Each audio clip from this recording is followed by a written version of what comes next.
ये 45 आपको screen visible है सबको? Yes madam. ओके। अगर यस किसी को मैडम। स्क्रीन का मसला हुआ या फिर आवाज़ क्लियर ना आ रही हुई तो मुझे बताइएगा, ताकि मैं आपको उसी टाइम ना, कुछ नेटवर्क का इशू भी हो सकता है या फिर सम टाइम कुछ हर्डल्स हो जाती हैं, तो उससे सॉल्व आउट किया जा सके। ओके। आज हम इधर से करेंगे, ये जो जिधर मैंने मार्क किया इधर से आगे हमारी ज़्यादातर कोशिश होगी कि कंप्लीट ये हो जाए। चलो देखते हैं हम। ये 45% students are participating in writing competition,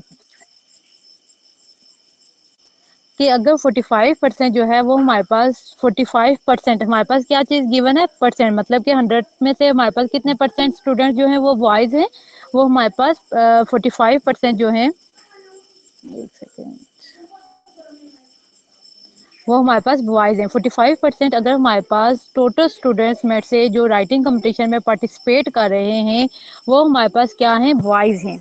अब जो बॉयज़ की स्ट्रेंथ है वो कितनी है, if 135 boys are participating in competition, हमारे पास परसेंटेज में भी गिवन है कि 45% है, उनकी स्ट्रेंथ भी पता है कि वो कितनी है, 135 है। Boys are participating in competition. What are the total number of students participating in the competition? आपने क्या चीज फाइंड करनी है, टोटल नंबर ऑफ स्टूडेंट्स, ठीक है, चाहे वो गर्ल्स हैं चाहे वो बॉयज की, तो आपको स्ट्रेंथ पता चल गई है। अब आपने गर्ल्स की जो स्ट्रेंथ है वो भी फाइंड आउट करनी है। सबसे पहले आपके माइंड में ये चीज़ आनी चाहिए कि अगर हमारे पास 45% जो टोटल स्ट्रेंथ का 45% बॉयज़ का बन रहा है, वो कितना है, 135 है। इट्स मीन कि 55% जो है वो हमारे पास क्या होंगी, गर्ल्स होंगी, और उसकी जो स्ट्रेंथ आएगी ना 135 से हमेशा क्या ही होगी, ज़्यादा ही होगी, क्योंकि ये 45% का 135 आ रहा है, तो 55% बाकी बच जाता है ना, तो वो हमारे पास ज़्यादा होगी। तो चलिए हम देख लेते हैं। अभी हमें ये नहीं पता कि हमारे पास टोटल स्ट्रेंथ क्या है, ओवरऑल गर्ल्स और बॉयज को मिला के टोटल स्ट्रेंथ क्या बन रही है, तो हमने यही चीज फाइंड करनी है कि हमारे पास जो टोटल स्ट्रेंथ है स्टूडेंट्स ओवरऑल कितने थे, जिसमें से हमारे पास 45% जो है वो बॉयज हैं। अब हम जो हमारे पास वैल्यू नहीं होती है, तो मैथ का ये रूल होता है, उसे हम खुद से अज्यूम कर लेते हैं। लेट हमने किया है कि टोटल नंबर ऑफ स्टूडेंट्स हमारे पास एक्स है। अब फॉर एग्जांपल हमारे पास एक्स की क्या वैल्यू है, कि हमारे पास एक्स जो है वो 500 है। अब जो 500 का हमारे पास 45% है ना, वो हमारे पास क्या है, वो हमारे पास बॉयज हैं, तो वो उसकी क्या तादाद बन रही है, 135 बन रही है। Any question? किसी का माइक ऑन है तो बंद कर दें। मैम आपकी स्क्रीन नहीं शो हो रही। आपको स्क्रीन का मसला आ रहा है या फिर सिर्फ आपके साथ है? काइंडली मैम मेरा रिस्पॉन्स थोड़ा लेट कीजिएगा। ज्वाइन हुआ है, तो काइंडली रिपीट कीजिएगा थोड़ा सा। मैम कल रिपीट कीजिएगा। ओके। मैंने इधर से स्टार्ट किया आपका 45%, ठीक है, ये फर्स्ट क्वेश्चन ही आपको करवा रही हूँ, ठीक है। क्वेश्चन पहले आप समझ लें कि हमारे पास कौन सी कंडीशंस गिवन है, हमारे पास किसकी वैल्यू गिवन है, और हमने फाइंड आउट क्या करना है। हमारे पास गिवन ये है कि 45% students are participating in writing competition are boys. कहते हैं कि 45% जो राइटिंग कंपटीशन में तलबा जो है हिस्सा ले रहे हैं वो क्या है, बॉयज हैं। 45% बॉयज ने हिस्सा लिया है। इफ 135 बॉयज आर पार्टिसिपेटिंग, अब वो जो 45% है ना, वो किसके इक्वल है, हमारे पास 135 के इक्वल है, ठीक है। ये हमारे पास स्ट्रेंथ है, ये उनकी परसेंटेज बताई गई है। 45% हमारे पास परसेंटेज है और 135 हमारे पास क्या है, स्ट्रेंथ है।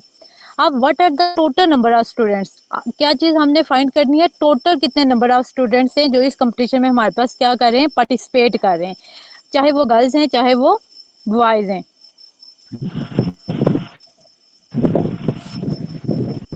Kindly mute your mic. अब हमें ये नहीं पता कि टोटल हमारे पास स्टूडेंट्स कितने थे, तो जो हमें मालूम नहीं होता, तो मैथ का रूल होता है कि वो हम खुद से लेट या फिर अज्यूम कर लेते हैं।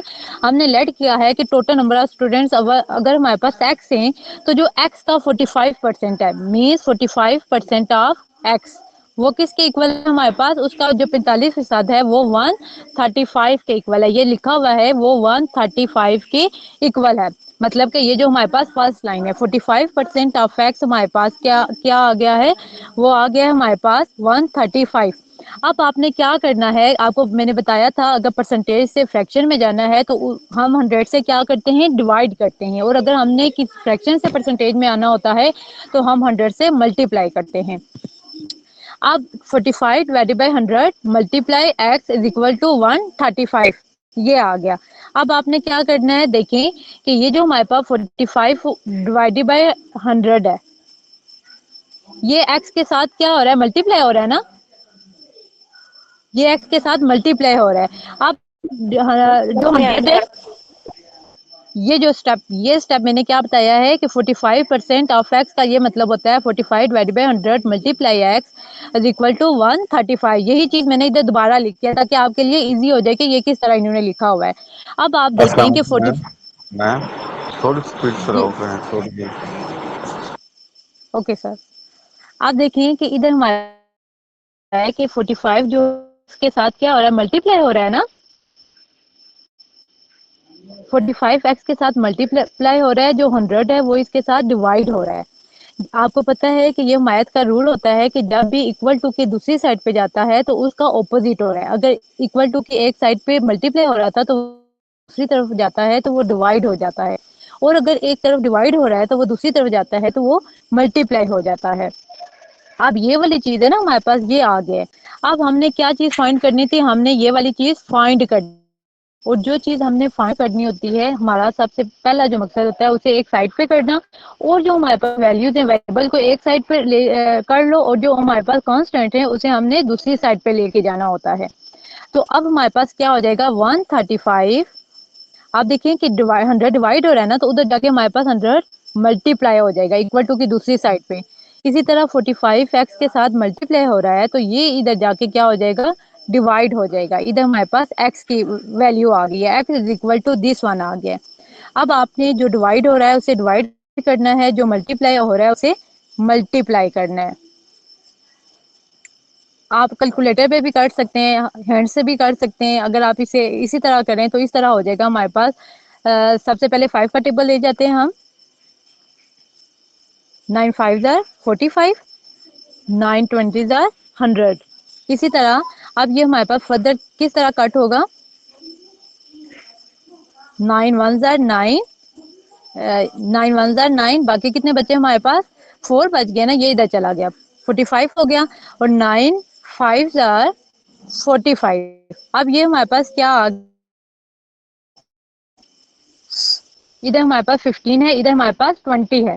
15 मल्टीप्लाई 20, इन दोनों को जब हम मल्टीप्लाई करेंगे तो हमारे पास क्या आ जाएगा। एक चीज याद रखिएगा, उधर हो सकता है आपको कैलकुलेटर लाओ करें या फिर ना करें, ये उन पे डिपेंड करता है। तो कैलकुलेशन आपको खुद आनी चाहिए कि आप किस तरह से मल्टीप्लाई या फिर डिवाइड करते हो। तो समटाइम ऐसे ही होता है कि हम बहुत एडवांस में चले जाते हैं, ये जो मैम मेन काफी जो लोग हमारे कहते पास हैं कि बेसिक वहाँ पे कैलकुलेशन होती है। मैम जी मैम जी जी। पेपर में कैलकुलेटर अलाउ नहीं होता। सम टाइम ये कुछ सेंटर्स पे डिपेंड करता है, कुछ सेंटर्स अलाउ कर देते हैं और कुछ सेंटर्स ऐसे होते हैं जिसमें अलाउ नहीं भी होता है। मैम पीपीएससी में तो ऑलमोस्ट नहीं अलाउ करते। तो इस वजह से ये जो मेन जो बेसिक आपकी कैलकुलेशन है ना, ये आपको खुद आनी चाहिए ताकि आप अच्छे तरीके से ये कर सकें। ठीक है, आप खुद प्रॉपर कैलकुलेटर के बगैर भी आप प्रैक्टिस किया करो ताकि आप इजीली कर सको। इसके साथ ही मैंने आपको ये भी चीज बताई थी कि हो सकता है कि आपके पास कोई वो एक्स्ट्रा शीट वगैरह ना दें जिसके ऊपर आप वो सॉल्व कर सको। तो जो आपका रोल नंबर स्लिप होता है ना, तो उसकी आप बैक साइड पे भी सॉल्व कर सकते हो। आप पेपर के ऊपर सॉल्व नहीं कर सकते हो, हाँ अगर वो आपके पास रिटन टेक्स्ट होता है तो उसके ऊपर रिटन आपके पास ना शीट्स होती हैं तो उसके ऊपर कर सकते हो। लेकिन एमसीक्यूज में ऐसा होता है कि उसके लिए आपको अलग से जगह नहीं प्रोवाइड की जाती है। तो आपके पास जो रोल नंबर स्लिप होती है जिसके ऊपर आपका रोल नंबर होता है, तो उसके बैक पे आप वो सॉल्व आउट करके लेट पेन से ले लीजिएगा, एक आप रेजर ले सॉल्व करें उसे कर दें नीचे, फिर आप लिखना स्टार्ट कर दो ताकि आपको प्रॉपर कैलकुलेशन हो सके और आपका आंसर जो है वो एक्यूरेट हो। तो इधर तक हम पहुंचे थे। आप देखें कि 15 को ये आप याद रखिएगा, जो भी जीरो होते हैं वो हम साथ में बाद में लगा देते हैं। अब जो मेन वैल्यूज है वो ये है, 15 को 2 से मल्टीप्लाई करेंगे तो क्या आ जाएगी, और ये वाला जीरो इसी तरह आ जाएगा, तो हमारे पास क्या बन गया, 300 बन गया।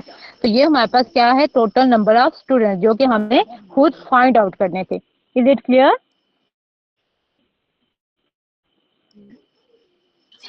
Yes yes ma'am ma'am. Clear. Okay, अब जो नीचे है वो है हमारे पास, if 3x minus 1 is equal to minus 6 find the value of x। Simple सा है हमारे पास। 3x-1, क्योंकि टाइम कम होगा, ये गिवन है ना, वो गिवन है, लेकिन आपको शॉर्ट ट्रिक्स भी आनी चाहिए क्योंकि आपके पास टाइम कम होता है। तो इसकी दो ट्रिक्स हैं। 3 इधर देखें कि इस पूरे के साथ क्या हो रहा है, मल्टीप्लाई हो रहा है ना, तो ये दूसरी साइड पे इक्वल टू की ये इक्वल टू है, इक्वल टू की दूसरी साइड पे जाके हमारे पास क्या हो जाएगा, डिवाइड हो जाएगा। x-1 is equal to -6 divided by 3, 3 1 जार 3, 3 2 जार 6, ऊपर क्या आ गया -2। याद रखिएगा सम स्टूडेंट्स ऐसा भी करते हैं कि ये जो उसे इग्नोर कर देते हैं, और जब हम माइनस क्लास को इग्नोर कर देते हैं तो हमारे पास जो आंसर है वो रॉन्ग आ जाता है। तो ये हमारे पास क्या आ जाएगा, -1 इज इक्वल टू -2 आ गया। अब आप क्या करोगे कि -1 है ना, हमने x की वैल्यू फाइंड करनी थी, तो जो हमारे पास वेरिएबल है उसे हम एक साइड पे, और जो हमारे पास कॉन्स्टेंट्स हैं उसे हम दूसरी साइड पे ले जाएंगे। x इधर ही रहेगा, ये -1 है तो दूसरी साइड पे जाके क्या हो जाएगा, +1। तो ये हमारे पास क्या वैल्यू आ जाएगी, x is equal to -1। Sign हमेशा उस वैल्यू लगाते हैं जो बड़ी वैल्यू होती है ना, हमेशा हम साइन उसी वैल्यू का लगाते हैं। अब -2 है +1 है, तो 2 बड़ा था, इसके साथ माइनस था, तो इस वजह से हमने x की वैल्यू क्या लिख ली है, -1 लिख ली है। अब जो +1 भी ऑप्शन मस्ट होगा, याद रखिएगा x की वैल्यू आपके पास 1 भी गिवन होगी, -1 होगी, 2 भी होगी, 3 भी होगी। मतलब कि अगर आप प्लस लगा के करते हैं तो जो आंसर आता है वो भी आता है। समटाइम ऐसा होता है हम कहते हैं कि नहीं हम ये तो बिल्कुल सही हो गया है, जबकि हमने साइन को इग्नोर कर दिया था, तो उसकी वजह से वो एमसीक्यूज भी हमारा रॉन्ग हो जाए। तो ये चीजें आपने मस्ट अपने माइंड में रखनी है। आप नेक्स्ट चलते हैं। आप देखिएगा, थोड़ा सा समझिएगा। If a length of a string is 72 centimetre, string की लेंथ क्या है हमारे पास, ये है हमारे पास 72 है, ठीक है, इधर तक हमारे पास लेंथ है इसकी 72, and increase up to 90 centimetre, और 72 से हमने बढ़ा के कितने तक ले गए हैं, हम 90 सेंटीमीटर तक ले गए हैं। The increasing percentage will be, अब आपने क्या चीज फाइंड करनी है, इंक्रीजिंग परसेंटेज, मतलब कि परसेंटेज आपने इसकी फाइंड करनी है। तो इसका जो हमारे पास फॉर्मूला होता है, देखिए कि हमारे पास जो ओरिजिनल थी वो क्या थी, 72 थी ना, ये जो ओरिजिनल है ये हमारे पास क्या थी, जो आर रेडियस की थी वो हमारे पास 72 थी। फिर जब इंक्रीज किया तो हमारे पास क्या हो गई है, 90 सेंटीमीटर हो गई है। अब आपने ये जो इंक्रीज हुई है ना, इसकी परसेंटेज फाइंड आउट करनी है। तो इसका फॉर्मूला हमारे पास होता है increasing percentage is equal to, ये देख लें आप, ये आपको मस्ट याद होना चाहिए, ठीक है, ये आप लिख लो। आपके पास अगर नोटबुक है, बॉल पॉइंट है, तो उधर आप लिख लो increasing percentage is equal to increase divided by original length multiply 100। उधर आप ये लिख लें ताकि आपको ये जो फॉर्मूला है वो आपके माइंड में रहे कि अगर हमारे पास इंक्रीजिंग मैम परसेंटेज, मैं ये कह रही हूँ कि जो हमारे पास इंक्रीजिंग परसेंटेज आपने अगर फाइंड आउट करनी है तो उसका फॉर्मूला ये होता है increasing percentage is equal to increase, जितनी अमाउंट इंक्रीज हुई होती है, increase value divided by original value multiply 100। सक्रिय है मैम तो इधर ये लिखा भी हुआ है। इंक्रीजिंग परसेंटेज वाले जो क्वेश्चन आएंगे उनके अंदर ये फॉर्मूला ऐड करना पड़ेगा। यस बिल्कुल, यही फॉर्मूला, परसेंटेज याद रखिएगा, परसेंटेज इधर गिवन है, परसेंटेज के लिए आपने मल्टीप्लाई 100, ये जो गिवन है ना, सेम यही फॉर्मूला आपने यूज करना है। Okay ma'am. इसी तरह अगर आपको डिक्रीज परसेंटेज आता है ना, तो वो भी आपके पास यही फॉर्मूला होता है, decreasing percentage is equal to decrease value, कि कितने अमाउंट में आपकी डिक्रीज हुई है वो वाली value divided by original length, या फिर ओरिजिनल वैल्यू जो आपके पास गिवन होती है, तो वो आपने लगाना होता है और मल्टीप्लाई उससे भी 100 के साथ करते हैं, तभी हमारे पास डिक्रीजिंग परसेंटेज भी आ जाता है। ये डिक्रीजिंग परसेंटेज का फॉर्मूला भी आप अपने पास लिख लें। डन। अब आप देखें कि इसे हमने सॉल्व किस तरह किया। सबसे पहले ओरिजिनल लेंथ आपके पास क्या थी, ये लिखा हुआ है ना, if the length of the string is 72 centimetre. अब ये जो 72 सेंटीमीटर है ना, ये इसकी ओरिजिनल लेंथ है, ठीक है, ये उसकी ओरिजिनल लेंथ है। अब जो न्यू लेंथ है वो हमारे पास इंक्रीज होके क्या आ गई थी, 90 सेंटीमीटर। न्यू लेंथ हमारे पास क्या आ गई, 90 सेंटीमीटर। अब इंक्रीज कितनी हुई है हमारे पास, पहले इंक्रीज वैल्यू हम निकालेंगे ना, इंक्रीज जो 72, 90 में से 72 निकालेंगे तो हमारे पास क्या आ जाएगी, इंक्रीज परसेंटेज आ गई। ये स्ट्रिंग थी, स्ट्रिंग था हमारे पास, इधर तक हमारे पास 72 था, और ये जो हमने इंक्रीज करके ले गए ये हम 90 तक लेके गए हैं। ठीक है, अब हमने ये बताना है कि इधर से लेके इधर तक का जो डिस्टेंस है वो कितना है। तो इसको फाइंड आउट करने के लिए हमने क्या करना है, 90 में से 72 को माइनस कर देंगे, तो ये वाली जो वैल्यू है, ये जो हमारे पास लेंथ है वो हमारे पास आ जाएगी। तो हमारे पास क्या आ जाएगा, 90 माइनस 72 किया हमने, तो हमारे पास क्या आ गया, 8 सेंटीमीटर आ गया।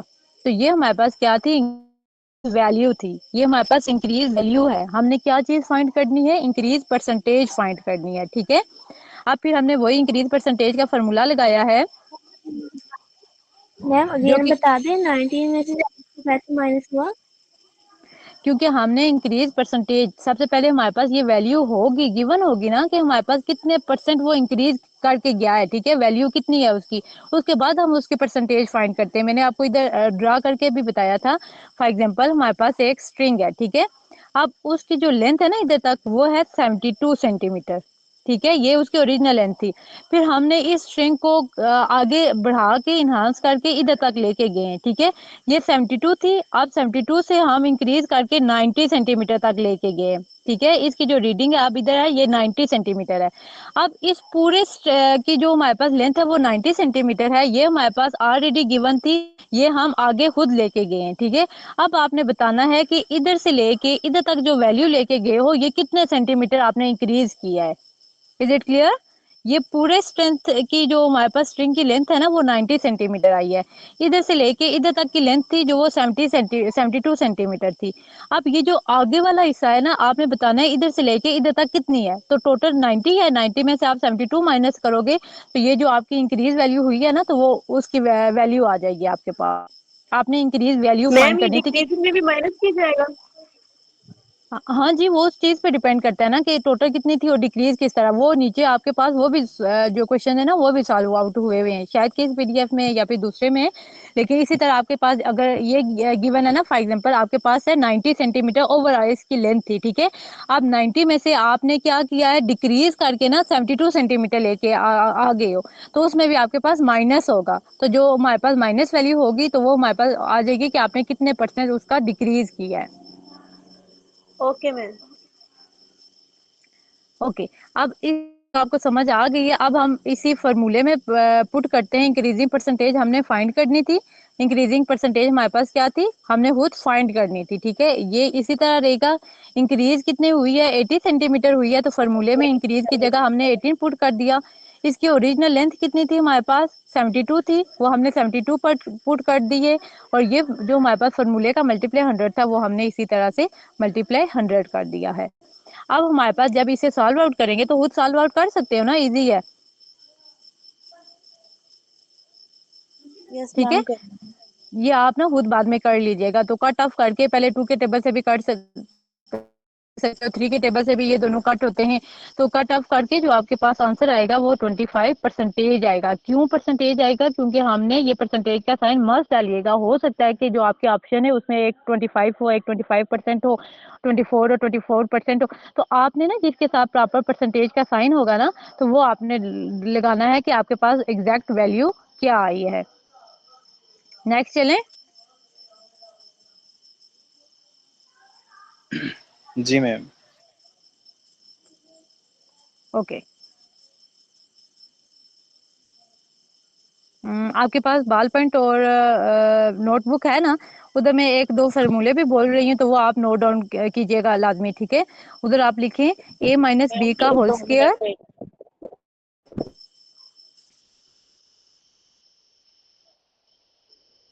नोटबुक पे आप लिखें a माइनस बी का होल स्क्वायर। जी मैम, ए की 2 माइनस बी की 2। a माइनस बी का होल स्क्वायर इस तरह लिखिएगा। ठीक है, इक्वल टू a का square minus 2ab plus b का स्क्वायर। ये आपका फॉर्मूला है। ठीक है, ये आप नोट डाउन करें।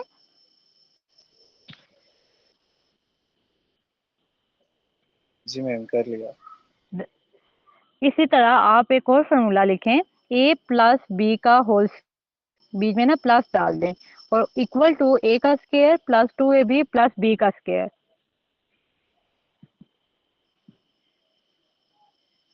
डन।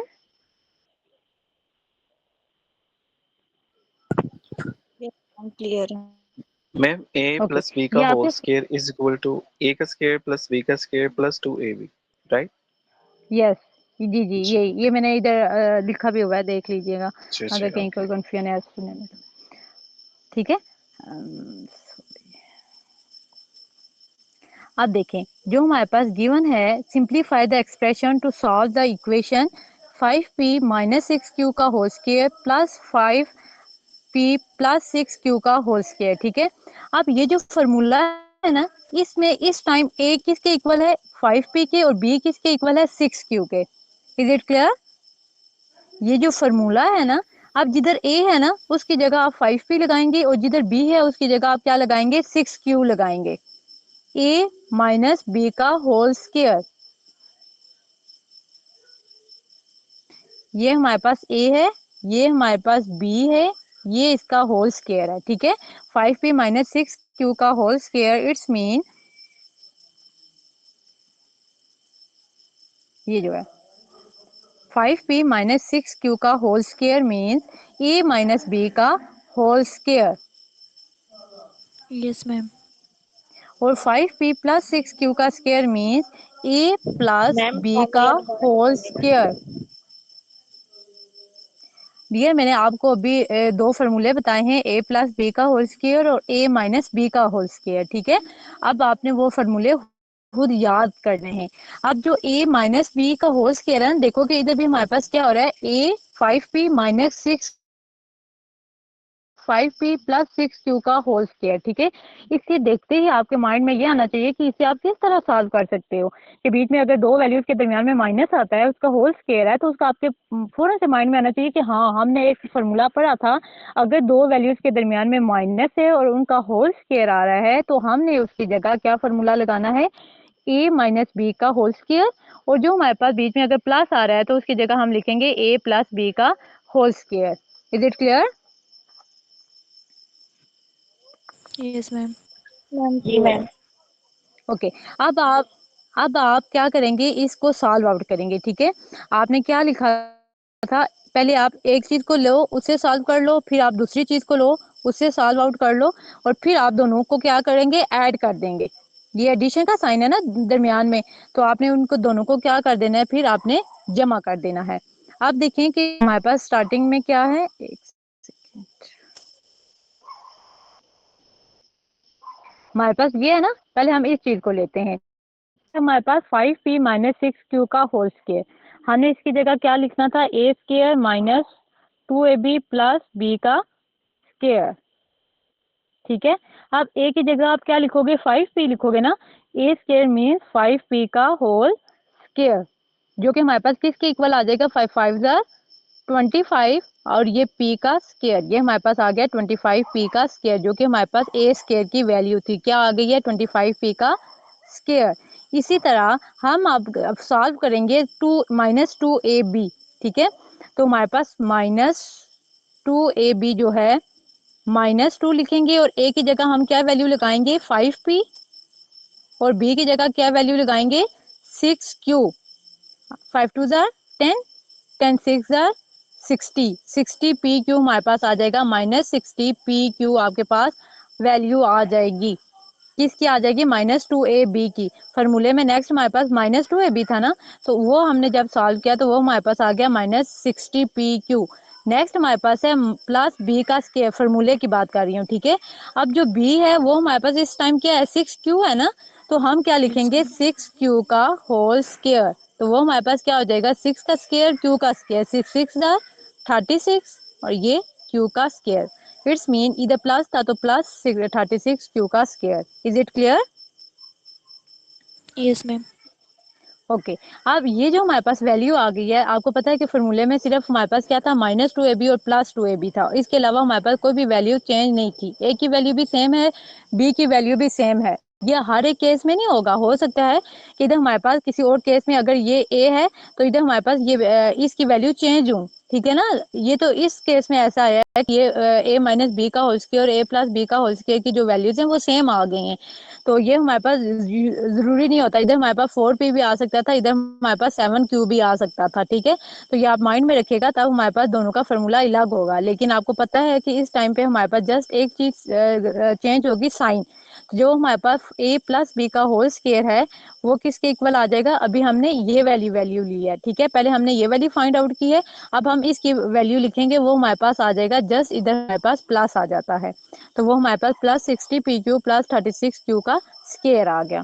अब आपने क्या करना है, इन दोनों टर्म का दरमियान में कौन सा साइन है, प्लस का साइन है ना, तो अब आपने इन दोनों की वैल्यूज को प्लस करना है। इस फर्स्ट वाली टर्म की क्या वैल्यू थी आपके पास, 25p का square minus 60pq plus 36q का स्क्वायर, ये वैल्यू जो है आपने इसकी लगा लिया, ये इसके इक्वल था, ये आपने लगा लिया। फिर बीच में हमारे पास क्या था, प्लस था, ये वाला प्लस था। ठीक है, फिर आपने इधर आके बीच में प्लस डाल दिया, फिर आपने ये वैल्यू देखी, वो कितनी थी, 5p प्लस 6q का होल स्क्वायर किसके इक्वल आया था हमारे पास, वो आया था हमारे पास इस चीज के इक्वल आया था, ये वैल्यू आई थी, तो इसकी जगह हमने ये वैल्यू लगा दी है। अब सिंपल हमने क्या करना है कि आपको पता है जो ऑपोजिट साइन होते हैं वो आपस में क्या हो जाते हैं, कट ऑफ हो जाते हैं। अगर हमारे पास वैल्यू सेम है विद ऑपोजिट साइन तो उन वो एक दूसरे को क्या हो जाते हैं, कट आउट हो जाती हैं। एक सेकेंड, तो हमारे पास इसमें क्या हो जाएगा कि ये जो हमारे पास 60pq है और जो प्लस 60pq है ये आपस में क्या हो जाएंगे, एक दूसरे को कैंसिल आउट कर देंगे, मतलब कि -2 क्या हो जाता है, 0 हो जाता है ना। इसी तरह हमारे पास -60 प्लस 60pq ये दोनों आपस में कैंसिल आउट हो गए। अब क्या हो जाएगा, जो हमारे पास एक जैसे होते हैं उनका वेरिएबल सेम होता है, उनकी पावर सेम होती है, तो वही है। अब इधर हमारे पास 25p स्क्वायर है, इधर प्लस 25p स्क्वायर है, इन दोनों को जब हम ऐड करेंगे तो हमारे पास क्या आ जाएगा, 50p का स्क्वायर। अब हमारे पास क्या है, 36q का स्क्वायर है, इधर हमारे पास 36q का स्क्वायर है। जब इन दोनों को ऐड करेंगे तो ये हमारे पास क्या हो जाएगा, 36 और 36 72q का square. Is it clear. Ma'am यहाँ पर थोड़ी सी दोबारा एक्सप्लेनेशन कर दें पहले। ये लास्ट पे जो ऐड हुआ है इसका इसका बताऊं या फिर फार्मूला के समझ नहीं आई है कि फार्मूला किस तरह हमने पुट किया है। दीदी मैम जो लास्ट पे एडिंग की गई कट कर रहती है वहाँ से। ओके, एक सेकेंड,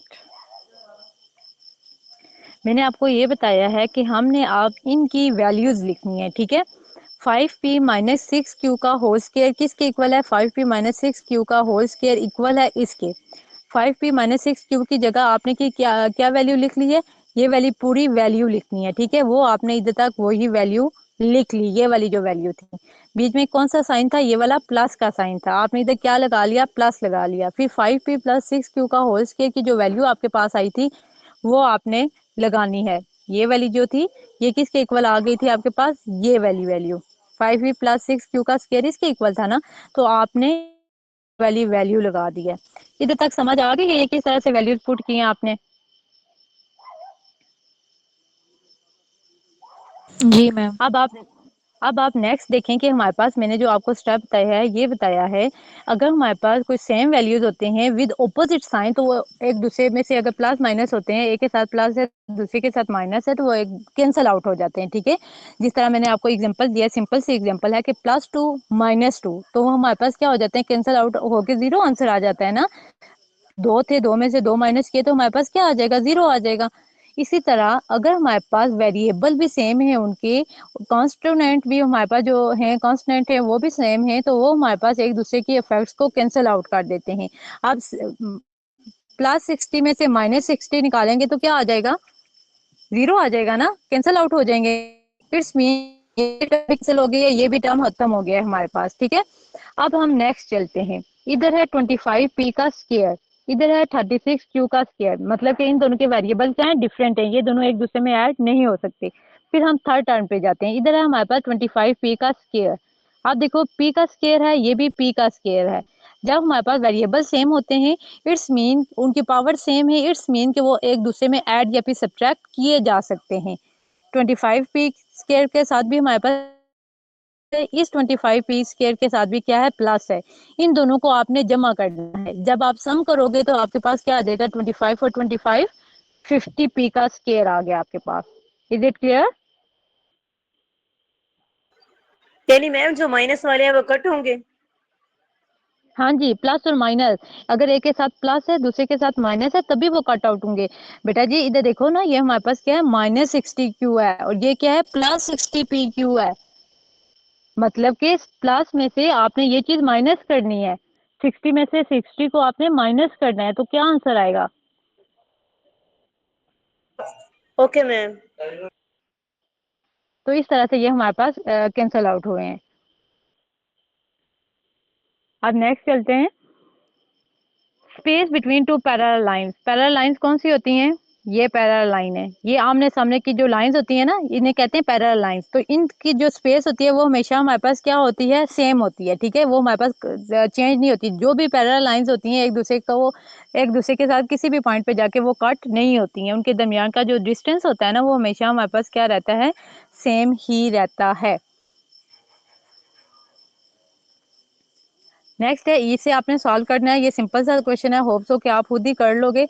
हमारे पास 2/3 है प्लस 3/4 है, ठीक है।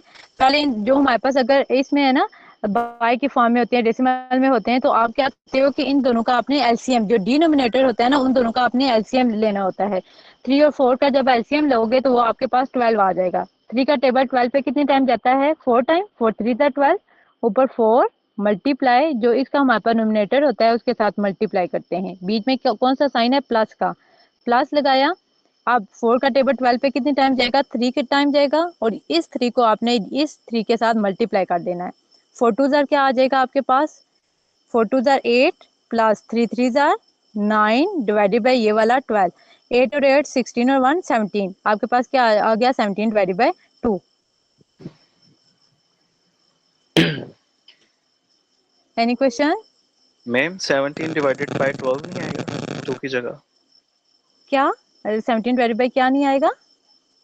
मैम आपने बोला है कि 17 डिवाइडेड बाय 2, तो मैंने कहा 12 ये नहीं आएगा। 12 12 नहीं नहीं, 12 जी 12, 4 3 जी जार 12 है ना, तो हमारे पास 12 आएगा। जी जी ओके। नेक्स्ट है हमारे पास the area of the triangle. आपके पास क्या चीज गिवन है, एरिया आपके पास गिवन है। एरिया किसके इक्वल है आपके पास, वो इक्वल है 126 सेंटीमीटर क्यूब का, सेंटीमीटर स्क्वायर, ठीक है। अब इसकी जो बेस है वो भी आपके पास गिवन है। बेस क्या है आपके पास, वो है आपके पास 28 सेंटीमीटर, सॉरी, वो है आपके पास 25, 1 सेकेंड, 28 सेंटीमीटर है, ठीक है। बेस आपके पास गिवन है और आपने क्या चीज फाइंड करनी है, उसकी हाइट फाइंड करनी है। क्या लिखा हुआ है, area of triangle is 126 centimetre square, it's base is 28 centimetre, find its height. आपने क्या चीज फाइंड करनी है, हाइट इसकी फाइंड करनी है। ये इसका भी आप फार्मूला लिखें, जिधर आपके पास नोटबुक है ना उधर आप लिखें, area of triangle is equal to, area of triangle is equal to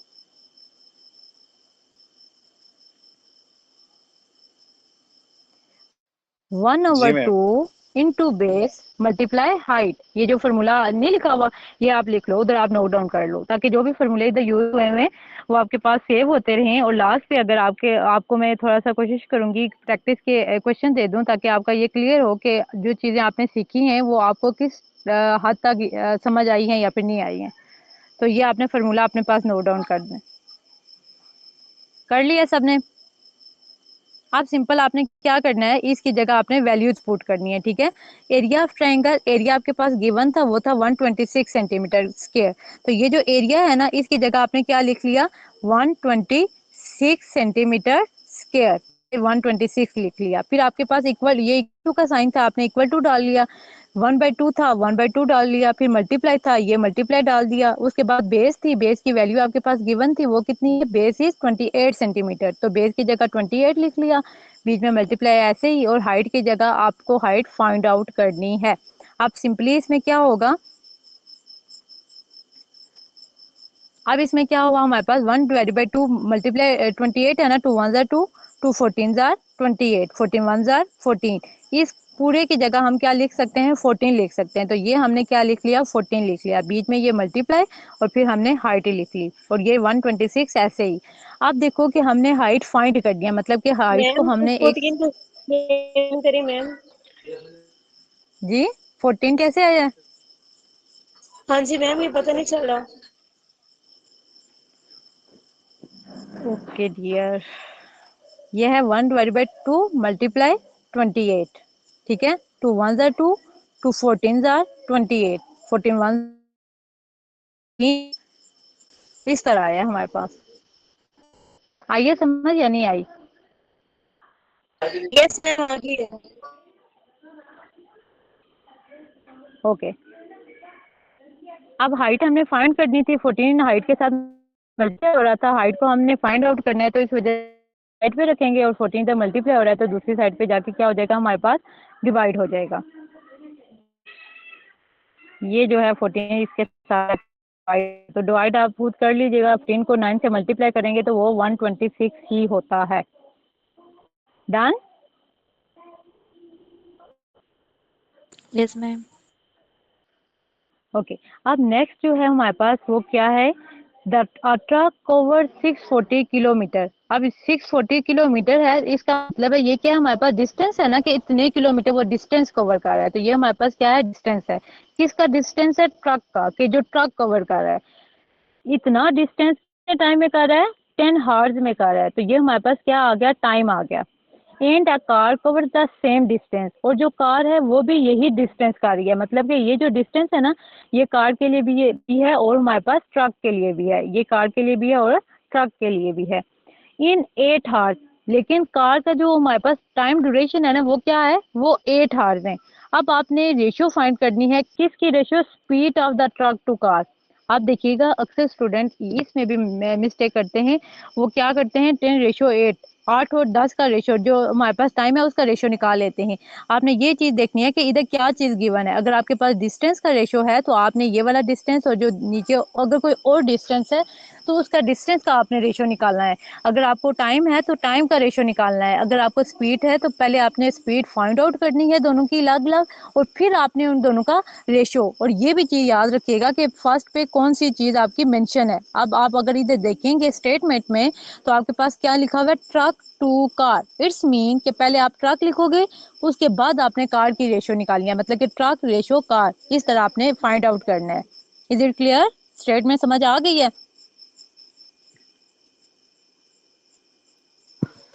yes ma'am. अब आपने आपको स्पीड अपने फाइंड आउट करनी है। स्पीड तो आपको स्पीड आपके पास गिवन नहीं है, ठीक है। तो पहले आपने क्या करना है, स्पीड की स्पीड आपने फाइंड आउट करनी है। ट्रक की भी स्पीड और आपने कार की भी स्पीड खुद फाइंड आउट करनी है। स्पीड का जो फॉर्मूला होता है वो होता है डिस्टेंस डिवाइडेड बाय टाइम। लिख लें सारे फौरन से, speed is equal to distance divided by time.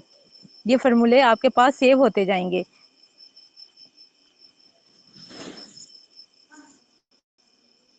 Have you done? अब हम सबसे पहले हमारे पास दो चीजों की स्पीड हमने फाइंड करनी है। ट्रक की भी स्पीड फाइंड आउट करनी है और कार की भी स्पीड हमने फाइंड आउट करनी है। सबसे पहले हम ट्रक की स्पीड फाइंड आउट करते हैं। अब ट्रक की जब हम स्पीड करेंगे तो हमारे पास स्पीड का फॉर्मूला होता है डिस्टेंस डिवाइडेड बाय टाइम। अब डिस्टेंस हमारे पास कितना है, 640 है, ठीक है। डिस्टेंस की जगह हम क्या लिखेंगे, 640। और ट्रक का टाइम कितना था हमारे पास, वो था 10 हार्स, तो डिवाइडेड बाय 10 लिख लेंगे। अब सिंपली ये किस तरह से होगा, ये जीरो इस जीरो से कैंसिल हो गया हमारे पास, तो ऊपर क्या बच गया, 64। डिस्टेंस जो होता है किलोमीटर में होता है, जो टाइम था वो हमारे पास हार्स में था, तो किलोमीटर पर हार, 64 किलोमीटर पर हार आ जाएगा। Is it clear? Yes yes ma'am. Ma'am. अब जो नेक्स्ट है, अब ये हमने क्या चीज फाइंड किया, अभी हमने सिर्फ ट्रक की स्पीड फाइंड किया, ठीक है। अब हम किसकी स्पीड करेंगे, कार की स्पीड भी फाइंड आउट करेंगे। डिस्टेंस तो कार का भी सेम था, लेकिन उसके टाइम की जगह हम 10 की जगह क्या लगा देंगे, 8 हार्स लगाएंगे। ये इधर हमारे पास 10 यूज हुआ था ना, तो कार के केस में हमने क्या लगाना है, 8 लगाना है। ये देखें, कार स्पीड 640 डिवाइडेड बाई 8 आ गया हमारे पास। तो 8 1 जार 8, 8 8 जार 64, और ये हमारे पास 0, तो ये हमारे पास क्या आ गया, 80 किलोमीटर पर हार आ गया। अब पहले हमारे पास ट्रक था और फिर हमारे पास क्या थी, कार थी, तो हमने वैसे ही रेशियो लिखी है। ट्रक की स्पीड हमारे पास क्या आई थी, ट्रक की स्पीड थी 64 आई थी, ठीक है। तो हमने ट्रक स्पीड की जगह हमने 64 लिख लिया। और जो हमारे पास कार स्पीड थी वो हमारे पास 80 किलोमीटर आई है, तो कार स्पीड की जगह हमने 80 लिख लिया। अब सिंपली हमने इन दोनों को क्या करना है, कट ऑफ करना है कि हमारे पास बिल्कुल सिंपलेस्ट रेशो आ जाए कि उसके बाद ये एक दूसरे के साथ डिवाइजेबल ना हो। तो ये किस तरह से कट आप कर सकते हो, मेरे ख्याल में कुछ बच्चे बहुत बेसिक है, उनकी शायद के प्रीवियस मैथ नहीं है, तो उन्हें ये स्टेप्स भी करवाने पड़ेंगे।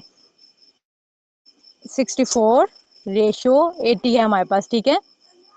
अब सबसे पहले हम 8 का टेबल ले जाते हैं। ये देखिए आ जाएगा 8 8 जा 64, 8 10 जा 80 आ जाएगा। इधर फिर ये हमारे पास 2 के टेबल से कट हो रहे हैं, 4 2 जा 8 और 5 2 जा 10, तो ये हमारे पास रेशियो क्या आ जाएगी, 4 रेशियो 5। अब 4 और 5 है ना, 4 और 5 किसी भी टेबल के साथ एक दूसरे के साथ कट ऑफ नहीं होते हैं, तो हमारे पास क्या आ जाएगा, 4 रेशियो 5 आ गया। Is it clear? ये इंपॉर्टेंट क्वेश्चन है और इसमें से एक पेपर, मैम अगेन कर रहे हैं। तो आपको ना, मैम इसको रिपीट करिए अगेन। जी जी दोबारा से बोलें। मैम दोबारा से रिपीट करें इसको, जो एंड वाला था डिवाइड जो आपने किया है 64 और 80 को। शो नहीं हो रही थी। 4 रेशियो 80 है, ठीक है। अब उस टेबल से कट करना है आपने जो दोनों पे जाता हो, ठीक है। अब अगर हम 64 डिवाइडेड बाई 8, 64 पे 8 का टेबल भी जाता है ना, और 80 पे भी 8 का टेबल जाता है, तो क्या आ जाएगा, 8 1 जार 8, 8 10 जार 80 आ जाएगा, 8 1 जार 8, 8 8 जार 64 आ गया। मतलब कि न्यू रेशियो आपके पास क्या आ गई, 8 रेशियो 10 आ गई है ना, ये रेशियो आ गई है ना आपके पास। अब देखो क्या 8 और 10 किसी ऐसे टेबल से कट होते हैं कि एक ही टेबल हो, 8 को भी उसी टेबल के साथ कट करो, 10 को भी, तो देखो कि 2 का टेबल दोनों पे जाता है या नहीं जाता, है ना। जब हम 2 के डिवाइड करेंगे 4 8 4 5 टू द 10 आ जाएगा, इधर हमारे पास 4 रेशियो 5 आ जाएगा। अब ये जो हमारे पास 4 और 5 है ना, ये फर्दर हमारे पास किसी भी टेबल के साथ कट नहीं होते हैं, तो ये हमारे पास इस वजह से इसका जो आंसर है वो हमारे पास क्या आ गया, 4 रेशियो 5 आ गया, ये 4 रेशियो 5। Is it clear? आपने सिंपलेस्ट फॉर्म में जाके लेके जाना है, जिस टेबल से भी आप कट करना चाहते हो कट कर सकते हो, लेकिन दोनों को एक ही टेबल से आपने मस्ट कट करना है। ये ऐसा ना हो कि इसे आप 3 के साथ कर रहे हो तो इसे आप जाके 4 के साथ कर लो, एक ही टेबल के साथ आपने दोनों को कट करना होता है। जी ठीक है आपको मैम। रिकॉर्डिंग मिल जाएगी, कहीं भी इशू हुआ तो आप उधर से दोबारा से देख लीजिएगा, तो वो आपका क्लियर हो जाएगा। अब ये जो नेक्स्ट है ना, इसका भी आप फार्मूला लिख लें। क्या है हमारे पास, okay. If find 15 term of AP arithmetic progressions if 15 2 9 6, और ये आपके पास की आपने इसमें से क्या करना है, 15 टर्म फाइंड आउट करनी है, ठीक है। अब इसका भी हमारे पास क्या होता है, फार्मूला होता है, A N is equal to A1 plus n-1 into D minus n-1।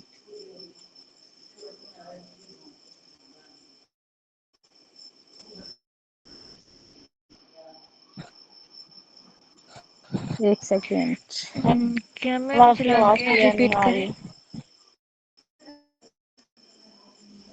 इधर मैं फार्मूला लिख रही हूँ ना, आप ये ना फार्मूला लिखिएगा, A N is equal to A1 minus n-1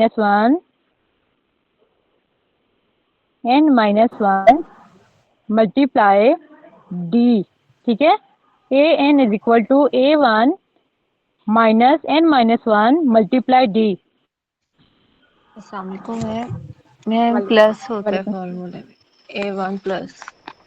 हाँ जी, इधर प्लस होता है, आगे माइनस होता है। हाँ जी। ठीक है, थैंक यू सो मच। लिख लिया आपने?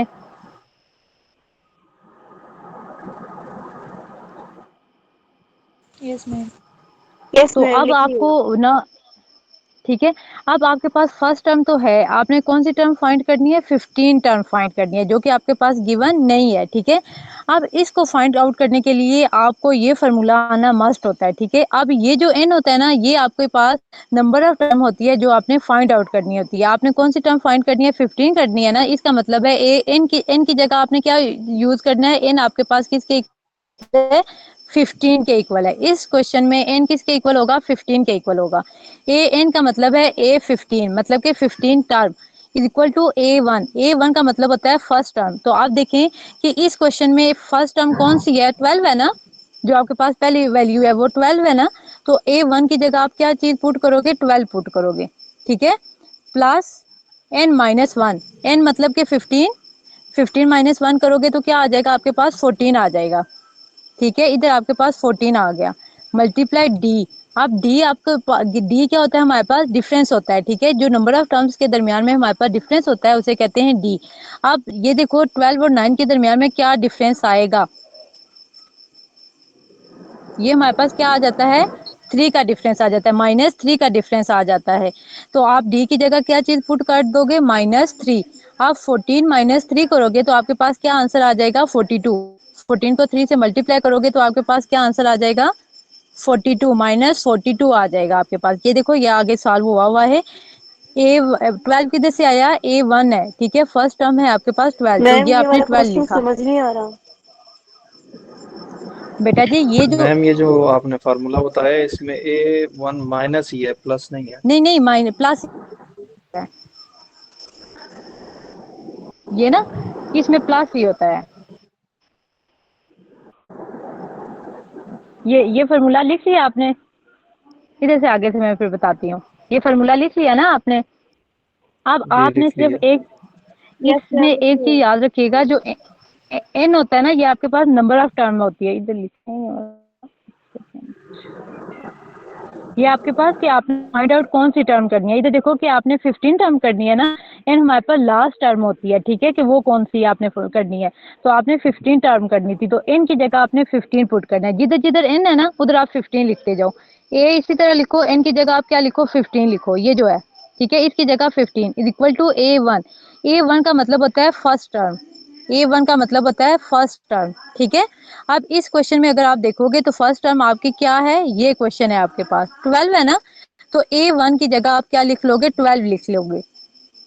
ये जो 12 है ना, ये a1 की जगह आपने 12 लिखा है।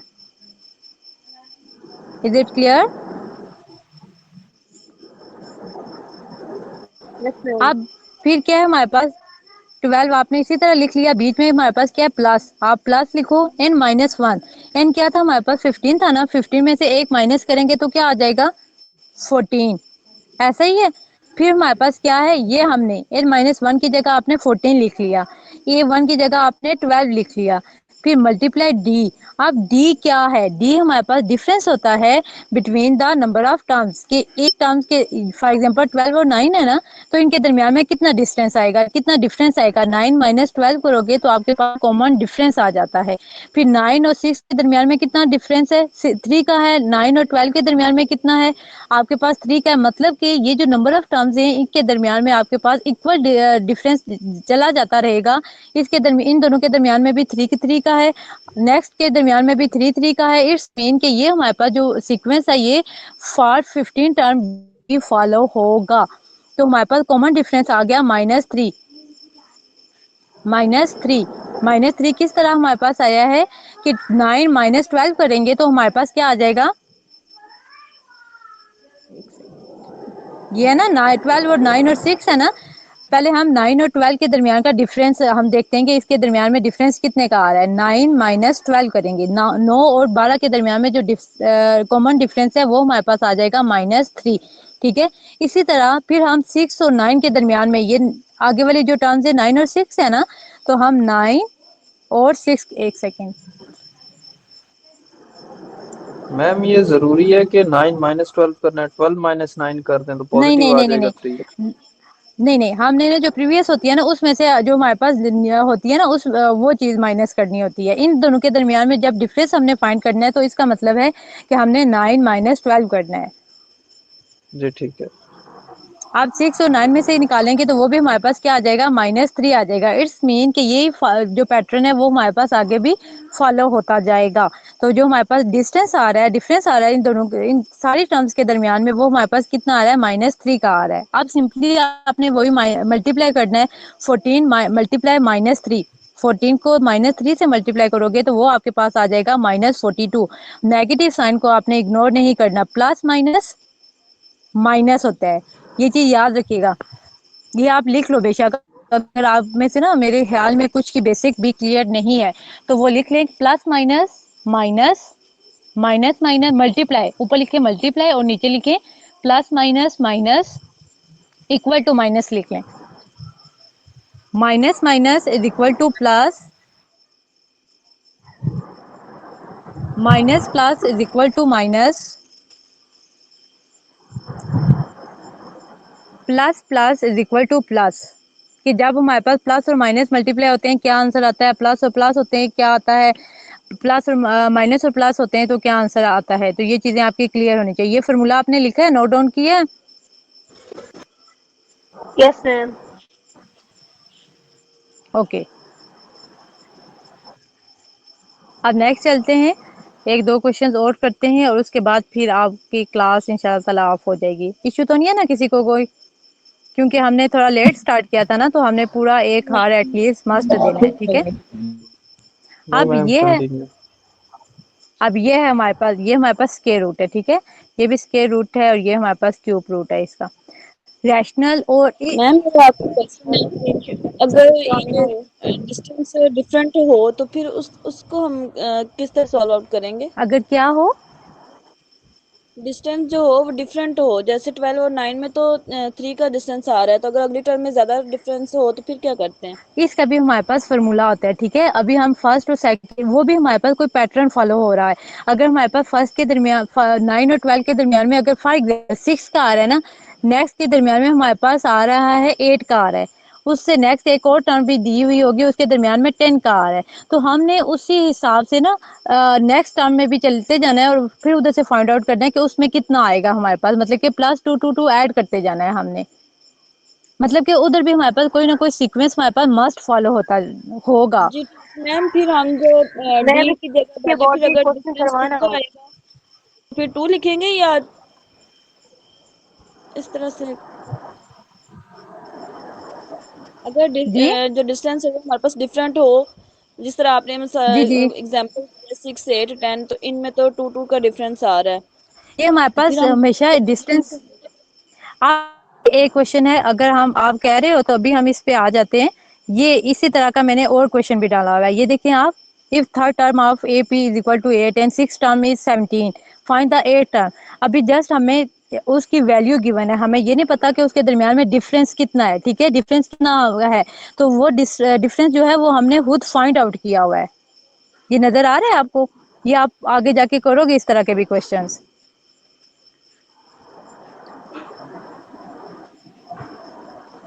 ये चीज क्लियर हुई है आपकी? ये मैं ना दोबारा से आपको करवाऊंगी। ये इधर आपका ये जो हमने क्वेश्चन लिया हुआ है इसी तरह का हमने एक आगे लिया हुआ है, लेकिन जो आपका है ना उधर हमारे पास डिफरेंस गिवन नहीं है। हमें नहीं पता कि हमारे पास फर्स्ट टर्म के दरमियान में कितना डिफरेंस है, सेकंड और फर्स्ट के दरमियान में, सेकंड और थर्ड के दरमियान में कितना डिफरेंस है। तो फिर वो प्रॉपर हम एक डिफरेंस का फॉर्मूला लगाते होते हैं। फॉर एग्जांपल हमारे पास अगर फर्स्ट टर्म गिवन है, फर्स्ट और सेकंड गिवन है, ठीक है? अभी हमारे पास हमने ए टर्म फाइंड करनी है, तो वो तो पीछे वाला आप फार्मूला इजीली लगा लोगे क्योंकि आपके पास डिफरेंस आ जाएगा। लेकिन अगर ऐसा है कि आपके पास फर्स्ट टर्म का डिफरेंस आपके पास गिवन है और इसके बाद आपका सिक्स टर्म का गिवन है, तो वो किस तरह आप फाइंड करोगे? जब हम इस क्वेश्चन पे जाएंगे ना तो वो भी मैं आपको करवाऊंगी। अभी इस फ्लो में जा रहे हैं ना, तो ये कंप्लीट होने दें, तो फिर इंशाल्लाह ताला इस क्वेश्चन पे भी हम आते हैं, ठीक है?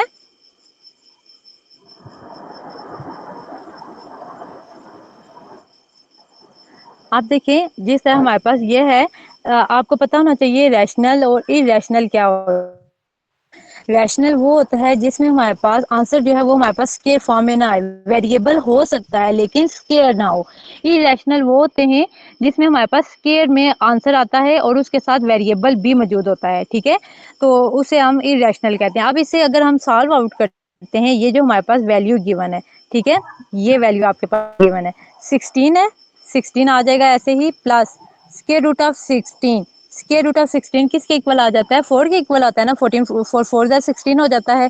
तो स्क्वायर रूट ऑफ 16 किसके इक्वल आ जाएगा? 4 की। इसी तरह हमारे पास नेक्स्ट है 27 का क्यूब है। तो 27 का क्यूब किसके इक्वल होता है? 3 3 9 9 3 27। तो ये हमारे पास 3 का इक्वल होता है। अब इन तीनों टर्म्स को आपने क्या करना है? ऐड करना है। तो हमारे पास क्या आंसर आ जाएगा? 23 आ जाएगा, जो कि हमारे पास क्या है? रैशनल। रैशनल वो होते हैं जिनका आंसर हमारे पास चाहे वो डिनोमिनेटर में है, नोमिनेटर में है, उसका इशू नहीं होता, लेकिन हमारे पास स्क्वायर रूट की फॉर्म में उसका आंसर ना आए। ठीक है, square this the square root और द क्यूब रूट। तो इस फॉर्म में जो आंसर ना आए तो उसे कहते हैं पी बाई क्यू की फॉर्म में उसे आते हैं। ठीक है, हमारे पास हो सकता है स्क्वायर रूट की फॉर्म में भी आ जाए, उसके साथ कोई वेरिएबल भी आ जाए, तो उसे हम कहते हैं इरेशनल। अब जब आप इस चीज को पूरी को सॉल्व, इसका जो आंसर है वो सिंपल एक फ्रैक्शन आ रही है, उसमें हमारे पास स्क्वायर रूट, क्यूब रूट या फिर पॉइंट में आंसर नहीं आ रहा है। इट्स मीन कि वो हमारे पास क्या है? वो हमारे पास रैशनल है। पी बाई क्यू की फॉर्म में हो ना, तो उसे हम रैशनल कहते हैं। अब एक और इरेशनल की भी मैं आपको बता देती हूँ। फॉर एग्जाम्पल, इसका आंसर हमारे पास ये आ रहा था। एक क्वेश्चन है हमारे पास, उसका आंसर है हमारे पास x प्लस के root of 2 divided by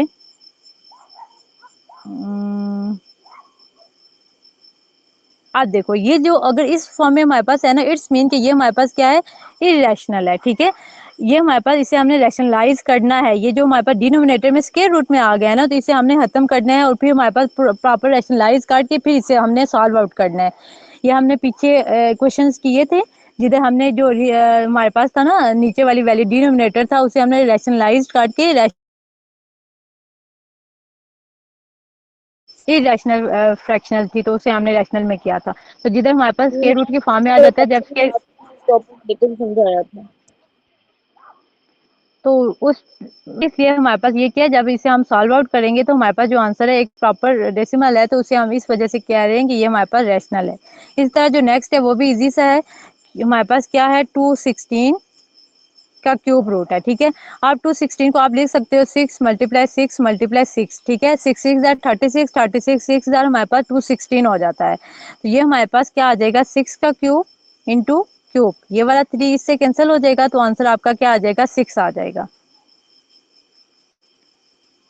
is it clear? ये तो नहीं ना टफ, ये तो इजी सही था, बस आपने उसका लिया है। आपने ये बनाना था कि इसका जो क्यूब रूट है वो खत्म हो जाए, आपने ये देखना था ये किसी चीज का क्यूब बन रहा है, तो आपके माइंड में फौरन से आ गया ये 6 का क्यूब बन रहा है। 6 को 6 के मल्टीप्लाई किया 36, 36 को फिर 6 से मल्टीप्लाई किया, तो वो आपके पास 216 आ गया। तो ये हमारे पास 6 का क्यूब के 6 3 दफा है, तो 6 का क्यूब इंटू 3, ये दोनों आपस में कैंसिल हो गए, जो आंसर आपका आ गया वो जस्ट 6 आ गया। आगे हमारे पास एक और क्वेश्चन कर लेते हैं। The distance between the distance of points -6 and 8 from x axis. एक चीज याद रखिएगा आप, इधर क्या लिखा हुआ है? X axis. आपको पता होना चाहिए जो फर्स्ट वैल्यू होती है वो एक्स होती है, जो सेकंड वैल्यू होती है वो किसकी होती है? वाई की होती है। ये जो आपके पास 6 -6 और 8 है ना, इसका मतलब है कि जो -6 है वो एक्स है, और जो 8 है वो किसकी वैल्यू है? आपके पास वाई की वैल्यूज है। ठीक है, अब ग्राफ है, ठीक है, साइन को कहते हैं कि आप इग्नोर कर दो, तो आपके पास क्या आंसर आ जाएगा कि आपने डिस्टेंस बताना है कि एक्स एक्सिस से कितना है। तो हमारे पास ये है ना, अगर हमारे पास इधर हमारे पास -6 है, तो इधर हमारे पास क्या है? इधर फॉर एग्जांपल ये 8 है। अब इन दोनों का जो डिस्टेंस आ रहा है, तो वो हमारे पास एक्स एक्सिस वाई एक्सिस का एक्स एक्सिस से जो डिस्टेंस आ रहा है वो हमारे पास 8 का आ रहा है ना। ये एक चीज याद रखिएगा कि जो भी डिस्टेंस फ्रॉम एक्स एक्सिस होता है वो हमेशा वाई की वैल्यूज होती है। ठीक है, जब भी हम डिस्टेंस फाइंड करते हैं ना, एक सेकेंड, अभी भी कोई ज्वाइन हो रहा है,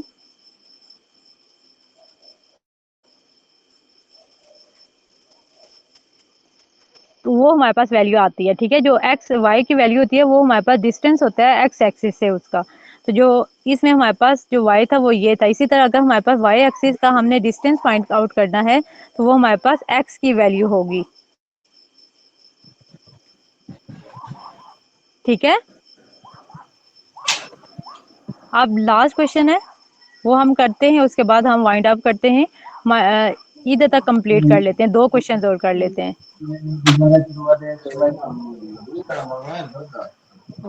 काइंडली अपना माइक ऑफ कर दें। अच्छा, सही है, सही है, सही सही है, सही है।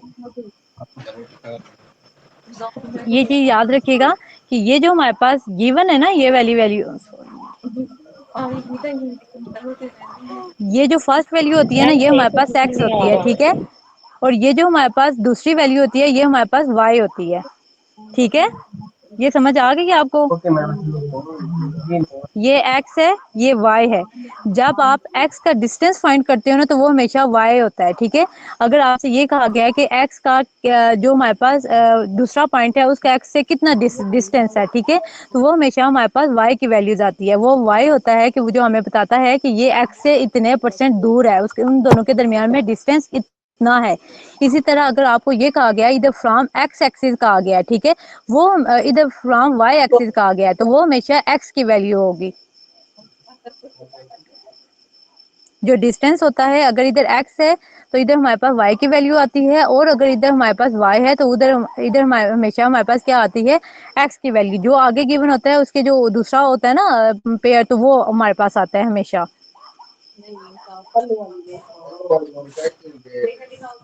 Okay ma'am. जो x का डिस्टेंस होता है वो हमेशा y की वैल्यू होती है, और जो y का डिस्टेंस होता है वो हमेशा x की वैल्यू होती है।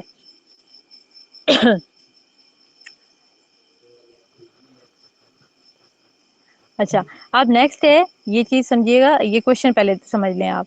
If f of x is equal to x, if f of x is equal to x, then find the value of f into f of -1। देखो ये f 2 दफा यूज हुआ है, ये चीज माइंड में रखिएगा। इज इक्वल टू, अब ये चीज आपके पास गिवन है, आपने फाइंड आउट क्या करनी है, f इंटू f -1, तो वो किसके इक्वल है, ठीक है। ये चीज आपके पास गिवन है, गिवन में आपने लिख लिया f of x is equal to x। इसका मतलब है कि जो हमारे पास x की इधर वैल्यू हम पुट करेंगे वही आपके पास आंसर भी आ जाएगा, ठीक है। कि जो हमारे पास फंक्शन है वो सेम वैल्यू हमारे पास इनपुट जो भी इसमें डालते जाएंगे वही हमारे पास इनपुट वैल्यू भी हमारे पास आउटपुट भी देता रहेगा। फॉर एग्जाम्पल अगर हम इधर 1 डालेंगे तो आंसर भी क्या आ जाएगा, 1 आ जाएगा। अगर इधर हम 2 लगाएंगे तो जो आंसर है वो भी हमारे पास क्या आ जाएगा, 2 आ जाएगा। x की वैल्यू वही रहेगी ना हमारे पास। तो f ऑफ -1 है ना, पहले हमारे पास ये हमने ये फाइंड किया है, हमने जो फाइंड आउट करना था ना वो ये वैल्यू थी, ठीक है। f इंटू एफ ऑफ -1, हमने पहले f ऑफ -1 फाइंड किया है, f ऑफ -1। अगर हम f ऑफ ये हमारे पास गिवन है, x की जगह हमने क्या पुट करना है, -1। तो जिधर भी x होगा वो क्या आ जाएगा, हमारे पास -1 आ जाएगा। इसका मतलब है f ऑफ -1 जो है वो हमारे पास किसके इक्वल है, -1 के। आप दोबारा इसके ऊपर फंक्शन आपने अप्लाई करना है, f इंटू -1, तो वो आपके पास किसके इक्वल आ जाएगा, -1 के इक्वल आ जाएगा। क्योंकि ये गिवन है कि जो भी आप इनपुट दोगे वही आपके पास क्या आ जाएगी, आउटपुट आ जाती है, ठीक है। ये आपके पास आपने ये माइंड में रखिएगा कि इधर हमारे पास ये चीज गिवन है, f of x is equal to x, मतलब कि जो इनपुट दोगे वही आपके पास क्या आ जाएगी, आउटपुट आ जाएगी। जब आप फंक्शन में -1 पुट करोगे तो आपके पास जो आउटपुट है वो भी क्या आ जाएगी, -1 ही आ जाएगी। फिर आपने f ऑफ -1 की जगह -1 पुट किया तो f ऑफ -1 आ गया ना, तो ये हमारे पास किसके इक्वल आ जाएगा, -1 के इक्वल आ जाएगा।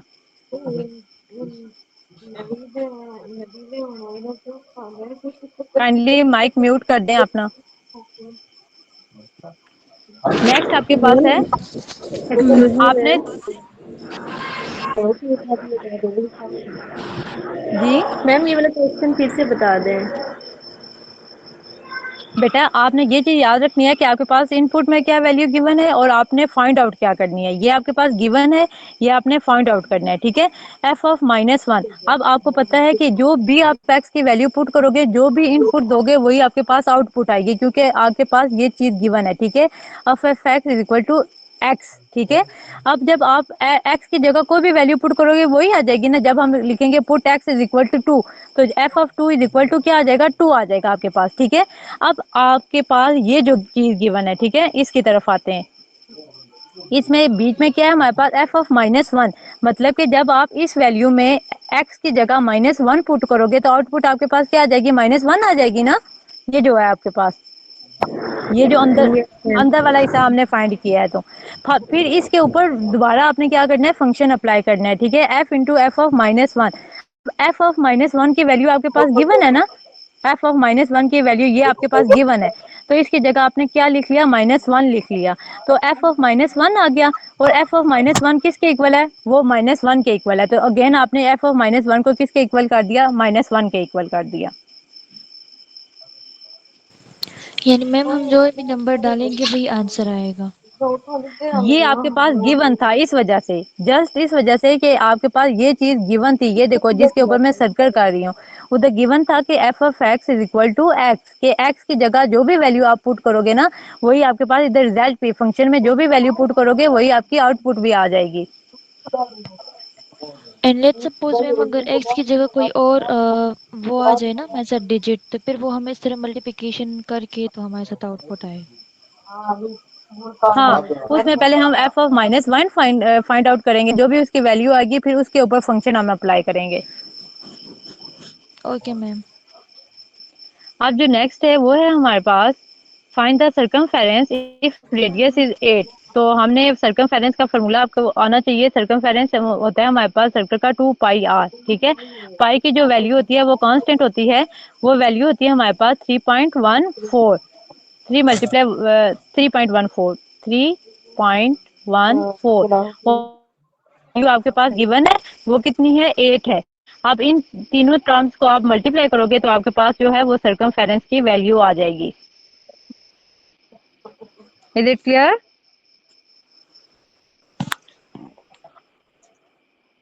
सर्कमफेरेंस आपने फाइंड करना था, आपके पास रेडियस जो था वो आपके पास गिवन था, ठीक है। तो ये आपने ये फार्मूला सिंपली लगाया है। पाई की वैल्यू कांस्टेंट होती है 3.14, वो आपने लगाई है, आर की वैल्यू लगाई है, इन तीनों को मल्टीप्लाई किया है तो आपके पास एक वैल्यू प्रॉपर आ गई है।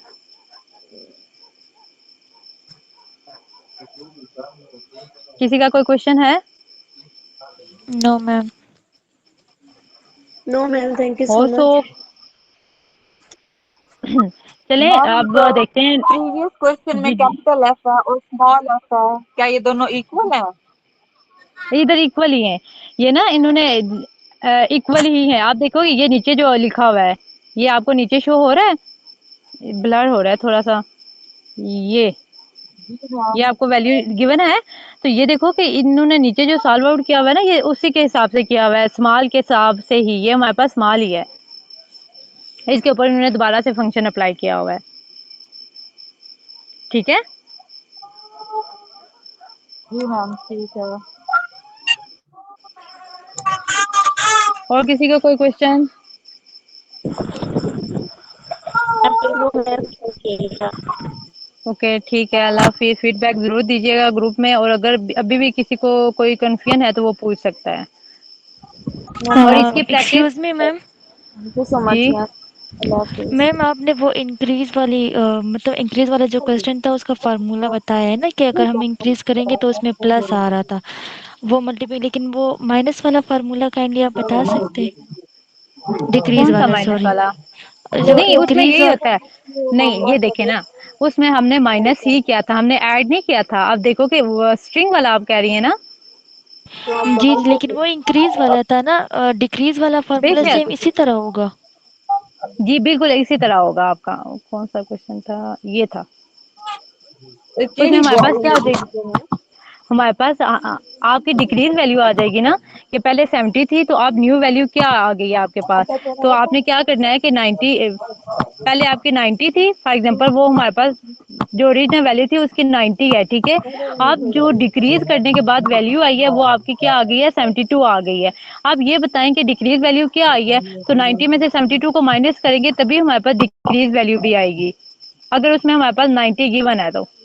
ओके इसमें मैम। 72 थी ना, 72 से 90 में गई है तो उसमें हमारे पास 90 टू 72 आ जाएगी। ठीक है मैम। चलें ठीक है, अल्लाह हाफिज़। इस क्वेश्चन की मस्ट प्रैक्टिस कीजिएगा ताकि आपके ये जो कंसेप्ट हैं ये क्लियर हो जाएं। एक दफ़ा देखने से कभी भी कोई चीज़ आपकी क्लियर नहीं होती है। फीडबैक ज़रूर दीजिएगा। ठीक है जी, अल्लाह हाफिज़, take care. Okay, ma'am. Thank you so much. Allah Hafiz.